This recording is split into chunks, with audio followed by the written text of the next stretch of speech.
আসসালামু আলাইকুম সবাইকে। বিকালে কবুতরদের খাবার দিতে এসে দেখি কবুতরের কাঁচাটা হচ্ছে ভেজা। তাই হচ্ছে কবুতরের কাঁচাটা চেক করতে আসলাম। তো এখন চেক করার সময় দেখি যে কবুতর অনেক বেশি ঠোকরাঠুকরি করছে। তো এই কাঁচাটা উপরে তুললাম, কবুতরকে উপরে তুলে দেখি যে কবুতরের একটা ডিম ফাটিয়ে ফেলেছে কবুতর। তো এরপর বুঝলাম যে কেন এত ঠুকরে করছে।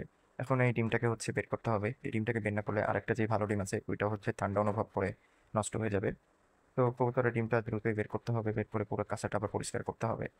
না হলে কবুতর ডিম ভালো হবে না বা কবুতরের ডিমটা জমবে না। তো এরপর কবুতরের ডিম বের করতে দেখি যে কবুতর নিজের ডিম নিজেই ঠুকরাচ্ছে।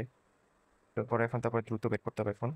তারপরে বের করে ফেললাম। তো বের করে ফেলে হচ্ছে, তো এখন এটাকে হচ্ছে চেঞ্জ করতে হবে। এই ভাঙা যে ডিমটা আছে এটাকে হচ্ছে সরিয়ে ফেলতে হবে। এখন হচ্ছে একটা কাপড় নিয়ে নিতে হবে, ভালো কাপড়। এরপর হচ্ছে একটা প্লাস্টিকের ডিম দিয়ে দিব, যেন কবুতররা বুঝে যে না তার দুইটাই ডিম আছে। তারপর ওই নষ্ট ডিমটাকে ফালিয়ে দিব, আর যেই ডিমটা আছে ওইটাকে হচ্ছে ভালো করে পরিষ্কার করে এরপর হচ্ছে আবার কাঁচায় দিয়ে দিতে হবে।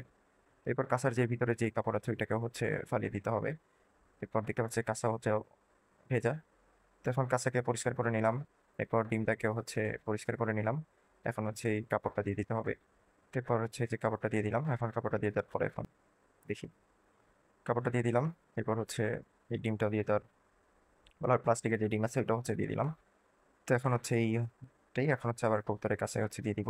তাহলে কবুতররা বুঝবে যে না তার দুইটাই ডিম আছে। যাক, কবুতরকে ডিম দিয়ে দেওয়ার পরে কবুতর তার ডিম অ্যাকসেপ্ট করে ফেলেছে। অনেক কবুতর আছে যেগুলো হচ্ছে ডিম অ্যাকসেপ্ট করে না আর ডিমের তা দিতে চায় না, কিন্তু মাশাআল্লাহ এরা ডিম অ্যাকসেপ্ট করে ফেলেছে।